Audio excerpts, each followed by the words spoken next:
नमस्कार विद्यार्थी मित्र हो, आपण सर्वजण स्पर्धा परीक्षेचा अभ्यास करीत असतो. पण या स्पर्धा परीक्षेला सामोरे जाताना नेमका आणि अचूक अभ्यास कसा करावा याची आपल्याला माहिती नसते आणि ती माहिती आज आपल्याला मिळणार आहे. महाराष्ट्र लोकसेवा आयोगाने 2019 मध्ये घेतलेल्या परीक्षेचा निकाल नुकताच जाहीर झाला आहे आणि त्या परीक्षेमध्ये आपल्याच भागातील कराडचे श्री प्रसाद बसवेश्वर चौगुले यांनी महाराष्ट्रात प्रथम क्रमांक मिळवलेला आहे आणि त्यांची उपजिल्हाधिकारीपदी निवड झालेली आहे.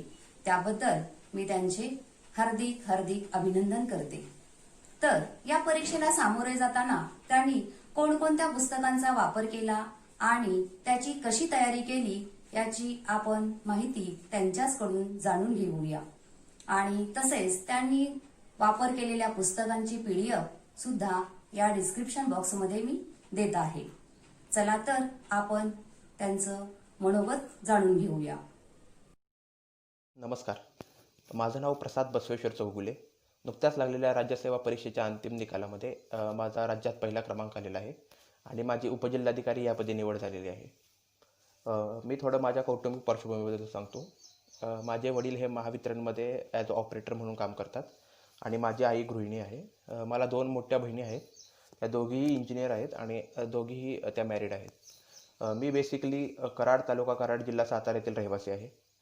माझं शिक्षण हे जवाहर नवोदय विद्यालय सातारा येथेच पूर्ण झालेलं आहे आणि मी 2017 साली शासकीय अभियांत्रिकी महाविद्यालय कराड येथून मेकॅनिकल इंजिनिअरिंगची डिग्री घेऊन पासआउट झालेलो आहे. लास्ट इयरला असतानाच माझं कॅम्पस प्लेसमेंट झालं होतं आणि त्यानंतर मी 1 वर्ष Fiat India automobiles private limited Pune येथे ॲज अ परचेस इंजिनियर म्हणून जॉब केला होता. मात्र जॉब करत असतानाच मला थोडं असं वाटलं की प्रशासकीय क्षेत्रामध्ये एक मल्टी डोमेनमध्ये काम करण्याची संधी आहे. एक लोकांपर्यंत पोहोचता येतं. तसेच शासनाच्या ज्या काही योजना आहेत त्या तळागाळातल्या लोकांपर्यंत पोहोचून त्यांच्या जीवनात एक काहीतरी पॉझिटिव्ह बदल करण्याची संधी आपल्याला उपलब्ध आहे. यामुळेच मग मी स्पर्धा परीक्षा करण्याचा निर्णय घेतला. जुलै 2018 साली मी अभ्यासाला सुरुवात केली, पूर्ण वेळ अभ्यासाला, आणि हा माझा पहिलाच अटेम्प्ट होता. तर MPSCच्या सुरुवातीचा काळ माझा असा होता की मी सुरुवात ही NCERT आणि स्टेट बोर्डचे बुक्स वाचण्यापासून केली होती. जॉब सोडण्यापूर्वीच मी एक महिना ते 1.5 महिना आधी मी आयोगाचा पूर्ण सिलेबस बघितला होता. आधीचे क्वेश्चन पेपर बघितले होते, त्यांचं ॲनालिसिस केलं होतं. कोणत्या एरियाजवर क्वेश्चन विचारले जातात याची माहिती घेतली होती. आपल्याला कोणते एरिया प्रोडक्टिव्ह आहेत जेणेकरून कमीत कमी अभ्यास मिळून जास्तीत जास्त मार्क मिळवू शकतात असे एरिया डिसाईड केले होते. आणि प्रत्येक विषयासाठी स्टँडर्ड रेफरन्स मटेरियल हे मी आधीच म्हणजे लिस्ट फिक्स केली होती आणि त्यानुसार मग मी अभ्यास सुरू केला होता आणि अभ्यास करत गेलो. तर या पद्धतीनं मी अभ्यास केला होता. आणि एक महत्त्वाची म्हणजे बाब मी असं सांगू इच्छितो अभ्यासामध्ये की मी सुरुवात ही मेन्सच्या अभ्यासाने केली होती. माझं असं टार्गेट होतं की अराउंड 60 to 70% मेन्सचा सिलेबस, त्यामध्ये मेजर विषय असतात की जॉग्राफी, पॉलिटी आणि इकॉनॉमी. याचा बऱ्यापैकी मेन्सचा सिलेबस मी प्रिलिम्सच्या आधीच कव्हर करण्यावर भर दिला होता, कारण हे 3 विषय आहेत हे आयोगाच्या घेतल्या जाणाऱ्या सर्व परीक्षेमध्ये असतात आणि हे जर तुमचे एकदा पक्के झाले तर तुम्ही मग कोणतेही एक्झाम व्यवस्थित टॅकल करू शकता. आणि याचा अजून एक फायदा असा झाला की प्रिलिम्स आणि मेन्सच्या मध्ये जो काळ असतो त्यामध्ये बरंच प्रेशर असते विद्यार्थ्यांवर, कारण कॉम्पिटिशन भरपूर असते वगैरे. त्यामुळं तर माझे हे विषय आधीच तयार असल्यामुळं तर मी तो वेळ हा चांगल्या पद्धतीने युटिलाइज करू शकलो. नवीन जे काही राहिलं होतं सिलेबसचा पार्ट जो काही राहिला होता माझा तो मी पूर्ण केला आणि मॅक्सिमम रिव्हिजनवर नंतर भर दिली. याचाच फायदा मला असा झाला की तो मार्क्समध्ये रिफ्लेक्ट झाला. तर ही मी एक मला असं वाटतं की आता मला खूप बेनिफिट झाला होता. दुसरं म्हणजे की म्हणजे मी तसं काही माझा प्रवास काही खूप मोठा नाही आहे, पण मला जे 1 ते 1.5 वर्ष मी जे पुण्यात राहिलो होतो त्याच्या अनुभवावरून काही मला पॉईंट्स म्हणजे विद्यार्थ्यांना सजेस्ट करायचे आहेत की ते तुम्ही फॉलो करू शकता. तर मी सर्वात महत्त्वाचा पहिला पॉईंट आहे की म्हणजे मिनिमम कंटेंट मॅक्सिमम रिव्हिजन.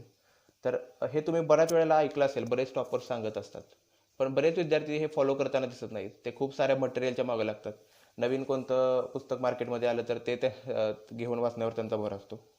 तर मी तुम्हाला असं सांगेन की जेवढं ऑथेंटिक मटेरियल वापरता येईल तेवढं वापरा. आणि ज्या शॉर्ट नोट्स वगैरे बाजारात मिळतात किंवा रेडीमेड वगैरे त्याच्याकडे अ, तुम्ही जास्त लक्ष न देता तुमचे जे ऑथेंटिक मटेरियल आहे, जेवढं रेफरन्स बुक असतील काय असतील, ह्याच्यावर तुम्ही भर द्या. दुसरा एक मला महत्त्वाचा मुद्दा असा सांगायचा आहे की इंडिया इयरबुक असेल किंवा इकॉनॉमिक सर्वे असेल, याकडे बरेच विद्यार्थी दुर्लक्ष करताना दिसतात. पण हे सिलेक्टिव्ह आणि सिलेबसनुसार वाचणं हे खूप फायदेशीर ठरतं मेनसाठी. बरेच क्वेश्चन यातून डायरेक्ट विचारले जातात. याचा विद्यार्थ्यांना खूप चांगला फायदा होऊ शकतो. दुसरं एक महत्त्वाचं असं सांगेन की मी की तुम्ही पुस्तकं पूर्ण करण्याच्या मागं न लागता सिलेबसचा प्रत्येक पॉईंट कसा कव्हर होईल याकडे लक्ष द्या. म्हणजे बऱ्याच विद्यार्थ्यांचं असतं की पहिल्या पेजपासून लास्ट पेजपर्यंत पुस्तक वाचून संपवलं. पण असं करण्यापेक्षा की त्यातील सिलेबसला आपला किती पॉईंट आहे त्या पुस्तकातील, आणि भलेही एखादा पॉईंट असेल तो तुमचा 2-3 पुस्तकातून वाचायला लागेल तुम्हाला, किंवा तुम्हाला नेटवर थोडं सर्च करायला लागेल, तर तुम्ही अशा पद्धतीने अप्रोच ठेवा की सिलेबस तुमचा पूर्ण कव्हर झाला पाहिजे रॅदर दॅन कोणतंही पुस्तक पूर्ण करण्यापेक्षा. तर असं जर तुम्ही केलं तर तुम्ही आयोगातील जे क्वेश्चन पेपरमधील मॅक्सिमम क्वेश्चन्स अटेम्प्ट करू शकता आणि याचा तुम्हाला खूप फायदा होऊ शकतो. दुसरं मी असं सांगेन की नोट्सच्याबद्दल विद्यार्थ्यांच्या मनात शंका असतात. तर नोट्स काढणं म्हणजे ते गरजेचं आहे. पण नोट्स कोणत्या काढल्या पाहिजेत? तर मी असं म्हणेन की तुमचे किमान 2 ते 3 रीडिंग झाल्यानंतर तुम्ही नोट्स काढल्या पाहिजेत. कारण त्यावेळी तुम्हाला ॲक्च्युअल कळते की बाबा की खरंच किती कंटेंट आहे तो एक्झामसाठी इम्पॉर्टंट आहे.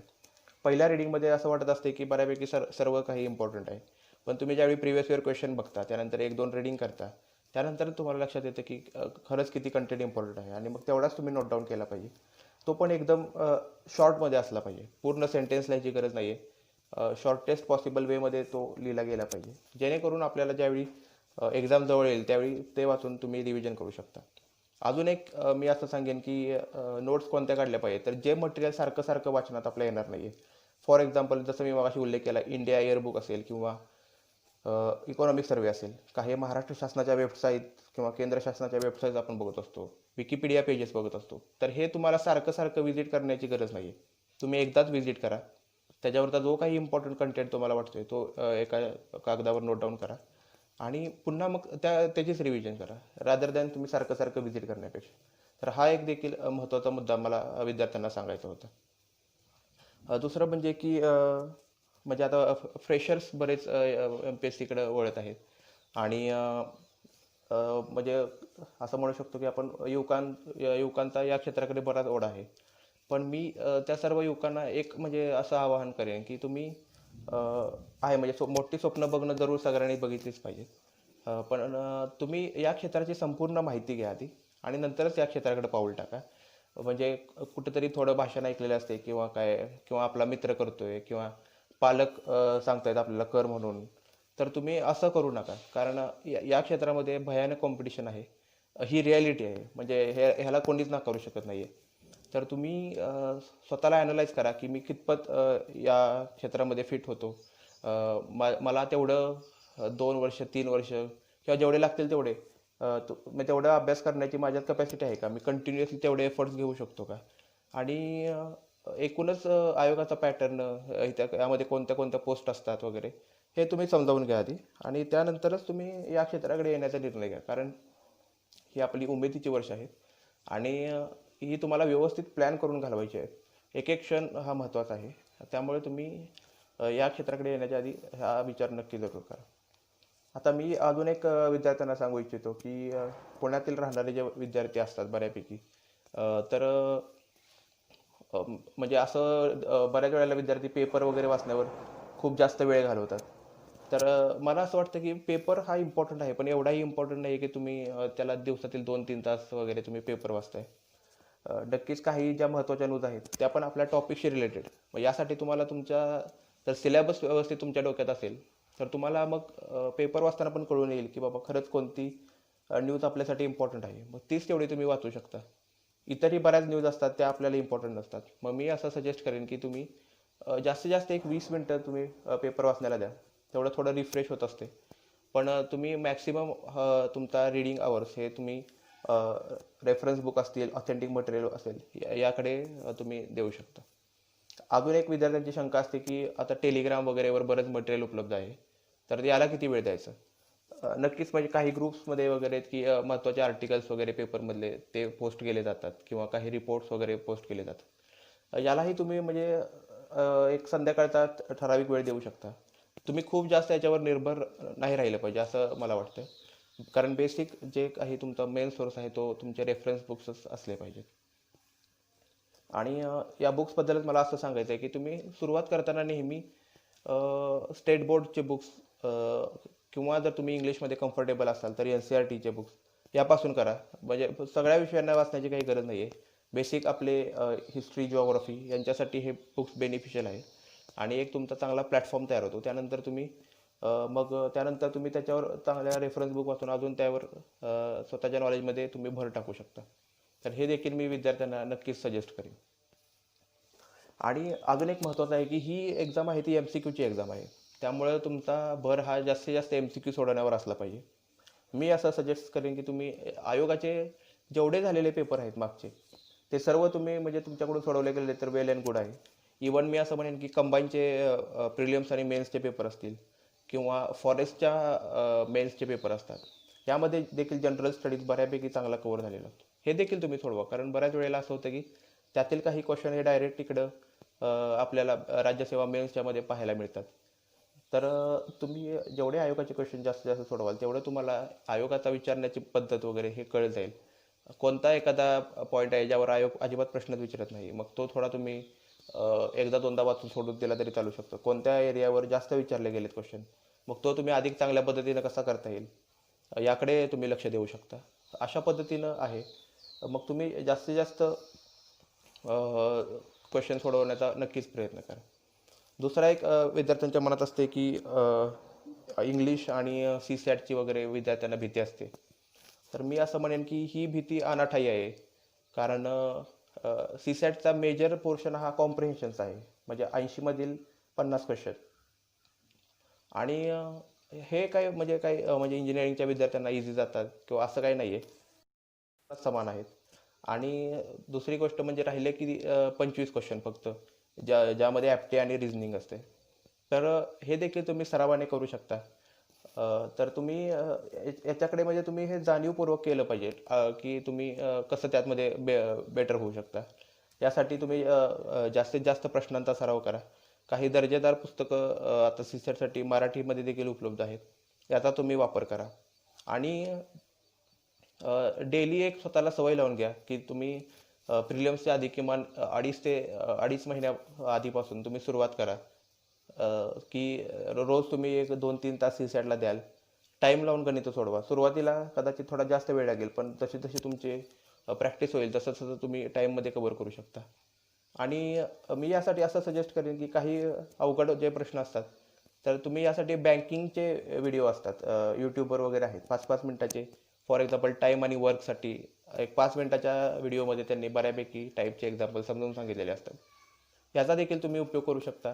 आणि शेवटी आता आपल्याला आयोगाची परीक्षा क्लिअर करायची आहे आणि आयोगानं आपल्याला सांगितलेलं आहे की CSAT हे तुम्हाला आहेच.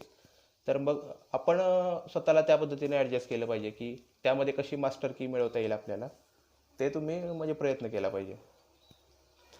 आणि आता बरेच विद्यार्थी पुण्याकडे वगैरे आहेत अभ्यासाला, पण बरेच विद्यार्थी ग्रामीण भागात देखील अभ्यास करत आहेत. तर मी त्यांना असं सांगू इच्छितो की पुण्यात अभ्यास केला म्हणजेच काही होतं असं पण नाही आहे. कारण आता बऱ्यापैकी सगळीकडे मटेरियल हे उपलब्ध झालेलं आहे आणि टेस्ट सिरीज वगैरे पण बऱ्याचपैकी ग्रामीण भागातमध्ये उपलब्ध होत आहेत. तर याचा तुम्ही लाभ घ्या. पुण्यात येऊनच अभ्यास केला पाहिजे असंही काही नाही आहे. तुम्ही जिथं आहे तिथं फक्त तुमचं 100% डेडिकेशन असलं पाहिजे अभ्यासाप्रती. हे खूप महत्त्वाचं आहे की तुम्ही कुठं अभ्यास करताय. आणि अजून एक त्याच रिलेटेड प्रश्न असा येतो की रोज किती तास अभ्यास केला पाहिजे. जर तुम्ही पूर्ण वेळ अभ्यास करत असाल तर हेच म्हणजे पूर्ण वेळ अभ्यास करत असाल तर तुम्हाला मग दुसरं कोणतंही काम नाही आहे. मग तुम्ही अभ्यास हेच तुमचं मेन हे असलं पाहिजे. तुम्ही 8 ते 10 तास क्वालिटी स्टडी केला पाहिजे जर तुम्ही पूर्ण वेळ करत असाल तर. आणि जर तुम्ही जॉब करून करत असाल तर ते जॉब आवर्सप्रमाणे तुम्ही दिवसातले एक 5 ते 6 तास कशा पद्धतीने देऊ शकता किंवा 4 ते 5 तास तसं तुम्ही तसं नियोजन केलं पाहिजे. आणि आणि मी जसं म्हणलो की क्वालिटी ऑफ स्टडी हा महत्त्वाचा आहे. तुम्ही किती वेळ बसता यापेक्षा. काही विद्यार्थी पुण्यामध्ये 7 ते 11 लायब्ररीत बसतात, पण ते त्यातील त्यांचं खरंच कॉन्सन्ट्रेशन किती असते वाचण्यामध्ये हा एक म्हणजे तसा विचार करण्याचा भाग आहे. त्यामुळे तुम्ही ज्यावेळी तुम्ही अभ्यास करा त्यावेळी तुमचं पूर्ण कॉन्सन्ट्रेशन या अभ्यासामध्ये असू दे, याचा तुम्हाला खूप फायदा होईल. पुण्यातल्या विद्यार्थ्यांना मी अजून एक सांगू इच्छितो की पुण्यामध्ये आता आपण मेसमध्ये वगैरे जेवतो किंवा लिव्हिंग रूमच्या कंडिशन असतात त्या एवढ्या काही म्हणजे हे नाहीत, व्हेंटिलेटेड रूम नसतात आपल्या एवढ्या. तर तुम्ही आरोग्यावर देखील भर दिला पाहिजे, कारण ते खूप महत्त्वाचं आहे. कारण ऐन एक्झाममध्ये जर तुम्ही काही आजारी पडला किंवा काय झालं तर हे तुमच्या पूर्ण एका वर्षाच्या अभ्यासावर पाणी फिरवल्यासारखं आहे. त्यामुळे थोडं तुम्ही पुण्यामध्ये गार्डन वगैरे आहेत भरपूर, तुम्ही थोडं मॉर्निंग वॉकला वगैरे जाऊ शकता, थोडं जॉगिंग करू शकता, थोडं स्वतःला कसं काही हेल्दी ठेवता येईल जास्तीत जास्त याकडे तुम्ही थोडं लक्ष देऊ शकता. आणि तुम्ही जर सकाळी असे काही एक्सरसाइज वगैरे केले किंवा ब्रिदिंग एक्सरसाइज केले तर याचा फायदा अभ्यासात देखील दिसून येतो. तुम्ही जास्तीत जास्त म्हणजे फ्रेश राहू शकता आणि तुमचं जेवढं मन प्रसन्न असेल तेवढा तुमचा अभ्यास चांगला होणार आहे. आणि मला अजून एक नवीन विद्यार्थ्यांसाठी असं सांगायला आवडेल की तुम्ही थोडी फास्ट रिडिंगची सवय लावा, जेणेकरून म्हणजे जाणून बुजून फास्ट वाचायचं जरा थोडं सुरुवातीला. ती हळूहळू सवय डेव्हलप होते. मला याचा खूप फायदा झाला होता. मला माझ्या जिजूंनी हे सजेस्ट केलं होतं की तू जास्तीत जास्त फास्ट वाचण्याची सवय लावून घे.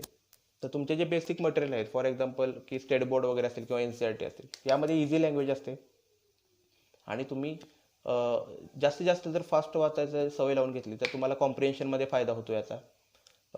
आणि त्यानंतर इतर सर्वच ठिकाणी तुम्हाला याचा फायदा होणार आहे. त्यामुळे हे तुम्ही नक्कीच म्हणजे स्वतःला सवय लावून घेऊ शकता.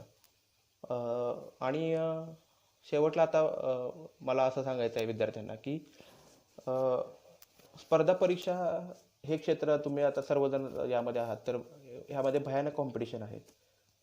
जे नवीन विद्यार्थी येणार आहेत त्यांनी या क्षेत्राची संपूर्ण माहिती करून घेऊनच या क्षेत्रामध्ये यावं. आणि जे जुने विद्यार्थी आहेत त्यांनी जे काही समजा थोडक्यात काही 1-2 मार्कांना आपलं सिलेक्शन राहिलेलं असतं, तर तुम्ही एक्झॅक्टली कुठं चुका झाल्या आपल्या हे ॲनालिसिस करावं. म्हणजे कदाचित तुमचा एखाद्या विषयाचा अभ्यासाचा सोर्स चुकत असेल, जे काही सिलेक्ट झालेले विद्यार्थी त्यांनी कदाचित थोड्या दुसऱ्या सोर्समधून केलं असेल, मग तुम्हाला वेळ असेल तर तुम्ही त्यातील देखील ॲडिशनल इन्फॉर्मेशन काही घेऊ शकता. त्यानुसार तुम्ही तयारी करू शकता. आणि म्हणजे स्वतःला तुम्ही ॲनालाइज करा व्यवस्थित की कशा पद्धतीनं तुम्ही एक वर्ष स्पेंड करणार आहात. प्रॉपर प्लॅनिंग करा, कारण टाईम हा खूप महत्त्वाचा आहे. म्हणजे टाईम इज मनी असं म्हणतात, तर मी असं म्हणेन की time is more important than money. कारण पैसे तुम्ही केव्हाही कमवू शकता, पण गेलेला वेळ हा परत येत नाही. त्यामुळे तुम्ही ज्यावेळी एक एक क्षण इथं व्यतीत करणार आहे तो एकदम तुमचा प्रॉपर असू दे आणि सत्कर्मी असू दे तो. तुम्ही इवन म्हणजे चहा नाश्त्याला जरी गेला असला तरी तुम्ही तुमचा ग्रुप चांगला असेल तर तुम्ही एकमेकांना क्वेश्चन विचारू शकता, काही फॅक्ट विचारू शकता. यामुळं सतत तुमच्यात एक अभ्यासाचं कायम तुमच्या डोक्यामध्ये असेल ते, आणि याचा खूप फायदा होऊ शकतो. तर मी असं मग सर्व विद्यार्थ्यांना येणाऱ्या परीक्षांसाठी शुभेच्छा देतो. हा थोडा म्हणजे खडतर काळ आहे, कोरोनाचा काळ आहे, पण हा काही नेहमी असणार नाही आहे. वेळ ही हे हे जे काही आत्ताचं मळब आलेलं आहे ते देखील दूर होईल हळूहळू. आणि जे काही आत्ताची येणारी प्रिलिम्स एक्झाम आहे त्यासाठी तुम्ही फोकस करा. बरेच विद्यार्थी पुण्यामध्ये नाही आहेत, तर असं काही नाही आहे, तुम्ही घरी बसून देखील तेवढा चांगला अभ्यास करू शकता. पुण्यातच अभ्यासाला असलं पाहिजे असं काही नाही आहे. हळूहळू तुम्ही अभ्यासावर ग्रीप घ्या. भलेही तुमचा अभ्यास सुरुवातीलाच म्हणजे आता 8 ते 10 तास जसं तुम्ही पुण्यात करत होता तसं होणार नाही, पण तुम्ही ग्रामीण भागात किंवा घरी राहून देखील किमान एक जेवढा तुम्हाला मॅक्सिमम पॉसिबल आहे तेवढा अभ्यास तुम्ही करत राहा, टचमध्ये राहा सिलेबसच्या. आणि येणाऱ्या एक्झामसाठी सर्व विद्यार्थ्यांना माझ्याकडून खूप खूप शुभेच्छा. थँक्यू.